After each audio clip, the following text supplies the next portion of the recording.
Qotee bulaa kan laale fardi tokkotti kan qabu. Barii wayii kunillee jalaa badde. Ollaan guutuun bahee barbaadeef garuu arguu hin dandeenye. Ollaan barbaachaa deebi'u dhufanii maal carraan badduun akkanaa jedhanii inni ilaallaa jedhee. Torbee tokko guutuu ture fardi sun harree diidaa hedduu firoonfatee qabatee garqee isaa fide. Warri ollaa hedduun kan arganii ajaa'ibsiifatanii dhufanii maal carraan gaariin akkanaa jedhanii. Qotee bulaan kun ammallee inni ilaallaa jedhee.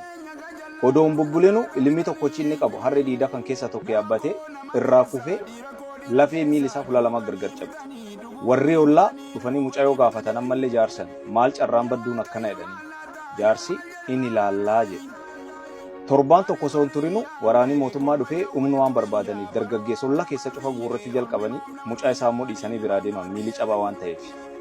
Obbo waan hedduu yaalaa jirta.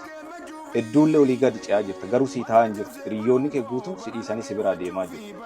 Iyyummaan anaa firdii rabbiitii jettee yaaduu jalqabdee ta'a. Garuu inni ilaallaa jedhe. Atummaan harkiin kennatinii malee inni ilaallaa jechuu kee dhiise. Jijjiiran mataa isaatiin alatti wanti hin jijjiiramu tokkollee hin jiru.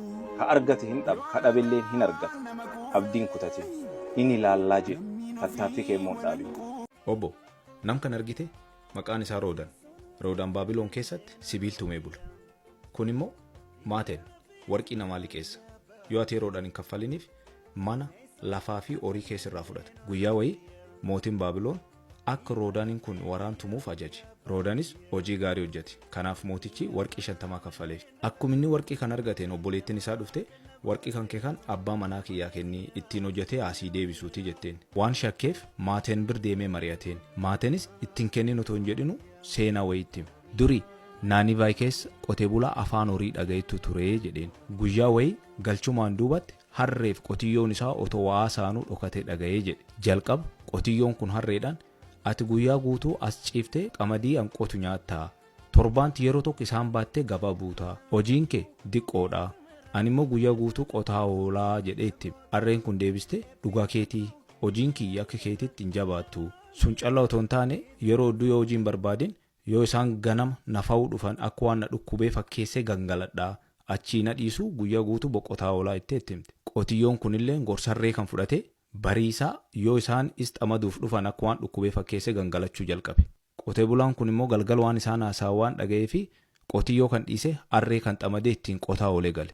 Akkuma harreen ol seenten qotiyyoon kun hin galateeffate. Harreen immoo deebiste asii achi nattuu hin dubbatinii. Si gargaaruudhaaf jedhee guyyaa guutuu qambarkee baachaa oolee galee. Kanaafuu waan tokko natti hin dubbatinii sitti hin dubbadhuu jetteenii. Hiriyyummaaf jaalala isaanillee achumaan dhabanii. Jaarsi warqii namaa liqeessu kun seenaa harreef qotiyyoo kana seenaa Roodaniitiin wal qabsiise atilleen bor obboleettii kee abbaa manisiillee dhabuuf deemta. Kanaafuu yoo kenniteef kennu malee hin liqeessinii fi qambar isaanii baachuuf deemtaa jedhee gorse. Obboleessi kan maqaan isaa Fiqruu. Fiqruun Finfinnee keessatti hojii humnaa hojjetee qarshii isaa waliin qabatee jiruu isaa mo'achuudhaaf nama waliif gad fiigu. Ganam tokko akkuma guyyaa kamiituu ciree isaa nyaatee laaqan isaallee hidhatee ka'ee hojiidhaaf ba'e. Haa ta'u immoo guyyaan kun guyyaa dhibiirraa wanni addis godhu kun guyyaa dhumaa ta'uu isaati. Kun guyyaa kamiituu naannoo Boolee keessatti hojii argatee hojii kan hojjechuu jalqabe. Hojichi ka ture hojii koonistirakshinii fooqii dheeraa ijaaruu ture. Fooqiin kun fooqii xumuramuuf yeroon gabaabaan hafeef ture. Kanaafuu fooqichi ol dheeraa waan tureef odoo hojjechuu jiru achirraa mucucaatee kufee lubbuun isaa akka tasaaddara. Gaaf sunitti abbaan fooqii kuni baay'ee rifatee fulaa awwaalalleet gargaarsa adda addaa godhaa ture. Haa ta'uuti immoo achirraa eegii deebi'aniiti beenyaa adda addaa waan gaafatame kaffaluu fi innilleen eeyyamamaan ture. Karaa seeratiillee deemamuuf jedhamee deemanii warra seeratiin yoo mari'atanii Fiqruun dhalee ijoollee hin qabu warri irraa dhalatan immoo haadhaaf abbaallee lubbuu waan hin jirree fi beenyaan inni argachuu danda'u tokkolleen hin jiru jedhamanii jiru. Jaarummaalleen akkuma isiniin jedhee warri kun homa gargaaruudhaaf eeyyamamaa hin taane.